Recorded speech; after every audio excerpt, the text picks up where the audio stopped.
Bab 26, Sensasi Lenguhan Nikmat di Pondok PESANTEN. Melanjutkan aktivitas yang membuat perasaan mereka meremang. Dikungkungnya tubuh Ilham ke sudut ranjang. Kemudian keduanya berdoa, Ilham yang berdoa dan Syifa yang mengaminkan. Ditangkupnya wajah suaminya sehingga kecupan saling bertaut. Syifa mulai binal dengan hasrat yang mulai ia keluarkan, karena saat ini Ilhamlah yang jadi sasarannya. Setelah menautkan kecupan, Syifa langsung membuka pakaian suaminya, melempar ke sembarang arah. Dada bidang yang menggoda itu membuatnya menelan selaiva kasar. Ilham pun ganti membuat daster yang Syifa kenakan beringsut dari tubuhnya hingga nampak dua buah kenyal yang segera disesapnya lembut, hingga gadis itu mendesah. Syifa melenguh merasakan nikmatnya pergumulan panas dengan suaminya itu. "Makasih ya, Dek, udah memudahkan Mas." Pergumulan panas itu terus berlanjut hingga kedua insan itu mencapai kepuasan klimaksnya. Setelah mencapai klimaks kedua insan itu, akhirnya Ilham pun terkapar lunglai penuh kepuasan. Setelah keduanya keluar dari toilet dan mengganti pakaian, Ilham benar-benar tak mau jauh dari Syifa. Dijadikannya Syifa bak guling hidup. Sebenarnya Syifa kesal, namun Ilham yang sedang mode kesal, membuat nyali Syifa ciut. Akhirnya menerima jadi guling hidupnya hingga pemuda itu terlelap. "Udah tidur belum sih? Pelan aja, Fa. Nanti singa mesumnya bangun lagi." Monolog Syifa berusaha menyingkirkan tangan dan kaki Ilham yang tidur sembari memeluknya erat. Karena sebanyak apapun Syifa mengatakan kalau dirinya sulit bernapas karena Ilham mengeloninya, pemuda itu tak bergeming sedikit pun. "Aman. Singa udah tidur. Nggak nyadar amat sih badan gede. Meluk aku terus. Marah kalau aku lepasin. Emang aku lemper apa?" gerutu Syifa pelan karena jika Ilham terbangun lagi, bisa-bisa Syifa diterkam lagi olehnya. Namun tubuh yang terasa relaks setelah melakukan pelepasan membuat Syifa pun akhirnya menyusul Ilham terlelap, hingga waktu sudah menunjukkan pukul 2:30 pagi dan Ilham kembali membangunkannya gadis itu lagi. Ilham terlihat sudah mandi dengan aroma tubuh dan parfum yang wangi karena hendak menghadap Allah untuk sholat tahajud di masjid. "Adek sayang, Ham, bangun yuk, tahajud dulu," ajak Ilham berbisik di telinga gadis itu. "Malas." Kemudian Syifa segera memunggungi Ilham karena matanya masih sangat berat untuk terbuka. "Mau Mas bopong ke kamar mandi atau?" "Oke, aku bangun, View," ucap Syifa yang sigap tiap kali ancaman manis itu Ilham lontarkan. Ilham mengulas senyuman kemudian membawa tubuh itu ke toilet. "Ayo bersuci dan wudhu. Setelah itu kita tahajud bersama, ya, tita Ilham." "Iya bawel." Mulutnya. "Bicara apa tadi?" Ilham langsung mencekal tengkuk Syifa sehingga gadis itu segera menjawabnya. "Iya Mas Ilham." Lepasin aku, Mas," lirih Syifa. "Ya udah, ke toilet ya, Mas tunggu." Syifa pun melepaskan tubuh mungil gadisnya sehingga Syifa buru-buru masuk ke toilet. Ilham hanya tersenyum menggeleng. Syifa." Ilham menyunggingkan senyum karena sudah berhasil membuat Syifa bertekuk lutut padanya. Ya, Syifa memang nakal, namun sejak kecil abinya selalu mengajarkan untuk menghormati seseorang yang lebih tua. Makanya Syifa mati kutu ketika harus dihadapkan dengan abi dan suaminya. Bukan takut namun berusaha menghormati karena biar bagaimanapun mereka adalah pria yang paling bertanggung jawab atas dirinya. "Udah sayang, udah Mas, yuk ke masjid." "Iya Mas." Sehingga kini keduanya ke masjid bersama. Melihat Syifa sedikit kesulitan berjalan sehingga Ilham tanggap, bertanya pelan. "Perih ya Dek?" "Perih banget Mas. Maafin Mas ya kalau kurang halus." "Mungkin karena pertama kali ya, Mas." "Iya, kuat kan adek?" "Kuat kok Mas. Cuma masih nyeri aja."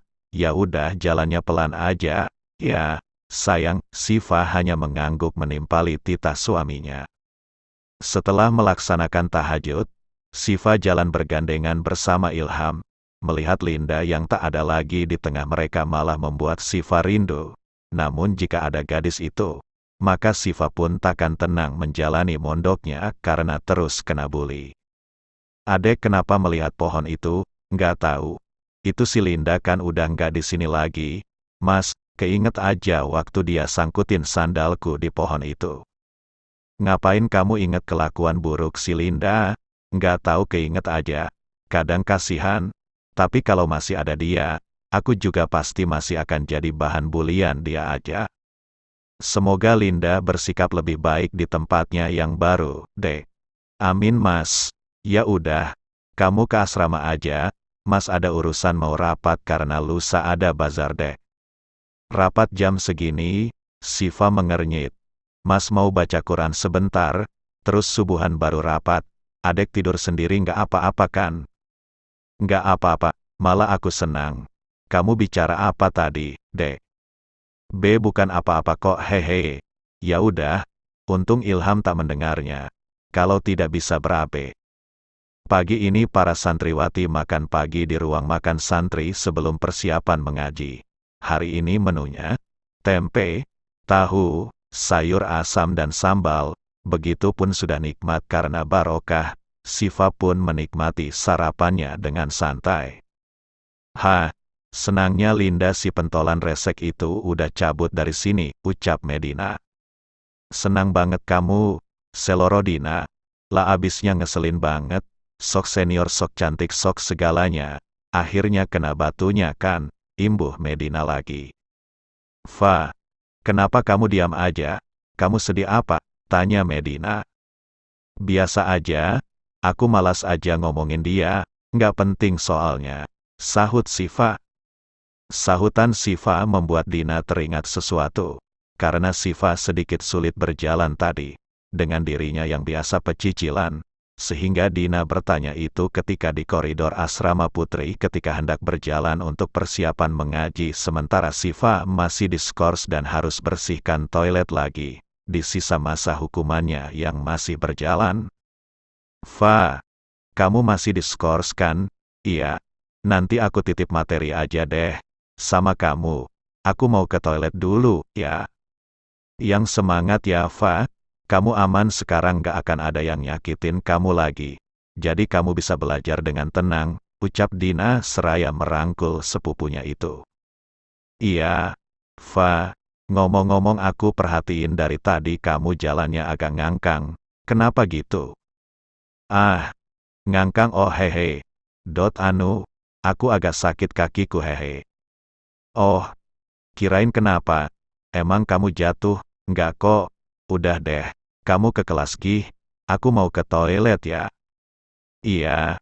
Dadah Siva, dadah Dina. Segera Dina pergi dari hadapan Siva. Kepo juga pikirnya sepupunya itu.